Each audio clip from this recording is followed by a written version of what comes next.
কেমন আছেন সবাই? আমার নতুন একটা ব্লগে সবাইকে স্বাগত। শুরুতেই সবাইকে জানাই নববর্ষের অনেক অনেক শুভেচ্ছা। সারাটা বছর যেন আপনাদের সবার অনেক ভালো কাটে।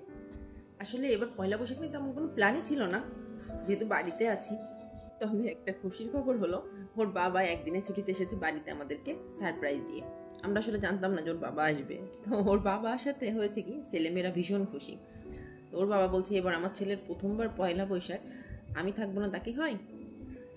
তো এখন ভাবছি যে কী করা যায়, ওর বাবা যেহেতু এসেছে, কিছু না করলে তো একদম কেমনই লাগে। তো বিকালের দিকে আমরা সবাই একটু রেডি হয়ে ছেলে মেয়েকে নতুন জামা পরিয়ে গেলাম একটু ছাদে, যে যাই, অনেকদিন ছাদেও যাওয়া হয় না, একটু ঘুরে আসি আর কিছু ছবিও তুলে আসবো।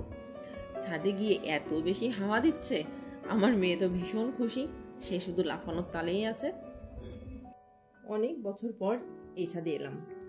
আসলে আমাদের ছোটবেলায় কাকাতো জ্যাঠাতো বোন মিলে অনেক ভালো সময় কেটেছে আমাদের। তখন তো এত ফোন টোন ছিল না, বিকাল হলেই আমরা সব বোন মিলে ছাদে চলে যেতাম, আর গল্প চলতো নন স্টপ একদম সন্ধ্যা পর্যন্ত। যতক্ষণ না সন্ধ্যা লাগতো আমরা কেউ ঘরে ঢুকতাম না। আজ ভীষণভাবে সেই দিনগুলোর কথা মনে পড়ছিল। সময় কত দ্রুত যায়, তাই না? চোখের পলকে শৈশবটা হারিয়ে ফেললাম, ভাবলেই এখন কেমন লাগে। অনেক দিন পর আসলে ছাদে এসে আমার সেই দিনগুলোর কথা ভীষণভাবে মনে পড়ছিল, সবাইকেই ভীষণ মিস করছিলাম। তো যাই হোক, আমরা সবাই মিলে বেশ কিছু ছবি তুললাম, কিছু ভিডিও করলাম। আসলে আমি দেখেছি যে প্ল্যান করে না কখনো কোনো কিছু ভালোভাবে হয় না, অ্যাটলিস্ট আমার হয় না। এই যে যেমন আজ পয়লা বৈশাখ নিয়ে কোনো প্ল্যানই ছিল না, কিন্তু দিন শেষে এবারের পয়লা বৈশাখটা কিন্তু একটু অন্যরকম হলো, ভীষণ ভালো কাটলো আমাদের। তো ওর বাবা আবার আজ ভোরেই আসলে ঢাকায় ব্যাক করেছে, যেহেতু ওর একদিন বন্ধ ছিল। তো আমাদের বাড়িতে বৈশাখ মাসের প্রতি মঙ্গলবারেই মা মঙ্গলচণ্ডীর পূজা হয়। তো সকাল থেকে আসলে আজকে তারই প্রিপারেশন চলছে। এদিকে আবার মেয়ের বায়না, মা আমাকে একটু শাড়ি পরিয়ে দিবে। তা ভাবলাম ঠিক আছে, আজকে যেহেতু একটা ভালো দিন আর ও শাড়িও পরতে চেয়েছে, ছোট মানুষ, তাহলে কেন শাড়ি পরিয়ে দেবো না। ওকে ঝটপট করে শাড়ি পরিয়ে দিলাম। দেখেন শাড়ি পরে কেমন গটগট করে হাঁটছে। আমি তো ভাবছিলাম জীবনে হাঁটতেই পারবে না, মেয়েটা আমার বড় হয়ে গেছে দেখতে দেখতে। এই যে মন্দিরে এখন আমার মা, জেঠিরা, কাকিরা সবাই মিলে পূজারই আয়োজন করছে। ঠাকুরমশাইও চলে এসেছে। এই যে আমার কাকিরা আর এই যে বৌদি, বাম দিকে হচ্ছে বৌদি আর এই দুজন কাকি, সবাই একটু ভিডিও করে নিচ্ছিলাম। আজকে ভীষণ ছোটবেলার পয়লা বৈশাখের কথা মনে পড়ছে। কি যে মজা করতাম আমরা। আমাদের পুকুর থেকে মাছ মারা হতো, দুপুরে সেই মাছ রান্না করা হতো, সাথে আরও কত কিছু মা রান্না করতো। একটা অন্যরকমই আনন্দ ছিল আসলে ছোটবেলার পয়লা বৈশাখে। আর আমার মেয়েকে দেখে আমার আরও সেই দিনগুলোর কথা ভীষণভাবে মনে পড়ছে। এই যে ঠাকুরমশাই এখানে করছে মা মঙ্গলচণ্ডীর পুজো। আপনাদের অনেকের বাড়িতেও হয়তো এরকম পূজার নিয়ম আছে।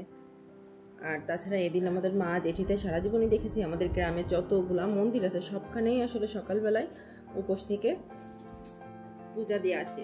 তারপরে সব পূজা শেষ হওয়ার পরে ওনারা উপোস ভাঙেন। এই যে এখানে বসে আছে আমার বড় মা, আর আমার ছেলে মেয়ে দুইজন বসে গিয়েছে বড় মার কাছে ছবি তোলার জন্য। আবার ওদের দুই ভাই বোনেরও একটু ভিডিও করে দিলাম। একসময় আমাদের বাড়িতে লোকে গম গম করতো, আর আজকে সেই বাড়িতে হাতে গোনা কয়েকজন লোক দেখতে পাবেন।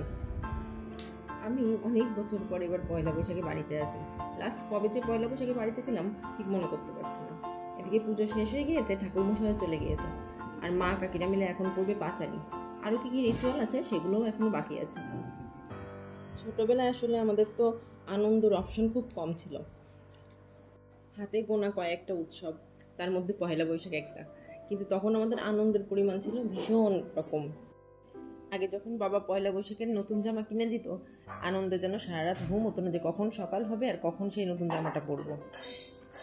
এখন মনে হয় যদি আবার ছোট হয়ে যেতে পারতাম, সেই দিনগুলোই সবচেয়ে বেশি ভালো ছিল। আমার তখন মাঝে মাঝে মনে হয়, আমি আমার মেয়েকে বলি তুই আর বড় হইস না, ছোটই থাক, ছোট থাকতেই জীবন আসলে অনেক সুন্দর। এই যে আমাদের গ্রামের অন্য কাকি জেঠিমারাও এসছে মন্দিরে পুজো দিতে।